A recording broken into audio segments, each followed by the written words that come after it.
तुमचं home loan EMI भरताना असं वाटतंय का की तुम्ही व्याजच जास्त भरताय पण मूळ रक्कम काही कमी होत नाही? खूप साऱ्या लोकांनी 9.5 ते 10% किंवा त्याहूनही अधिक टक्के व्याजदराने होम लोन घेतलेले आहेत. वर्षानुवर्ष हप्ते भरतायत, परंतु त्यांची मूळ रक्कम कमी होत नाही. कारण की तुम्ही जे EMI भरतायत ते सर्व EMI इंटरेस्टमध्ये जमा होत आहेत. समजा तुम्ही 30 लाखाचं लोन घेतलं आहे, पण तुम्ही EMI द्वारे 60 लाखापेक्षाही जास्त रक्कम भरलेली असते. कारण की तुम्ही घर घेतलं एक, पण पैसे भरले 2 घराचे.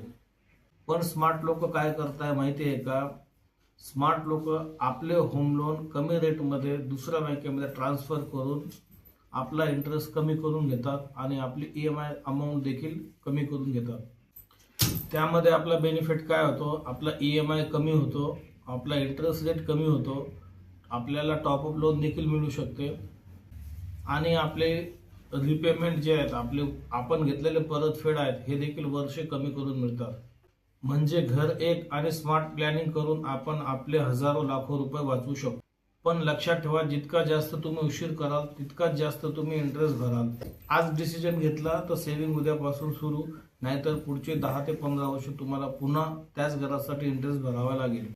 जर तुमचं होम लोन 1 किंवा 2 वर्ष जुना असेल आणि त्याचे इंटरेस्ट रेट अधिक असेल तर तुमचे होम लोन कमी रेटमध्ये ट्रान्सफर करून घेण्यासाठी मला खाली दिलेल्या नंबरवरती कॉल करा.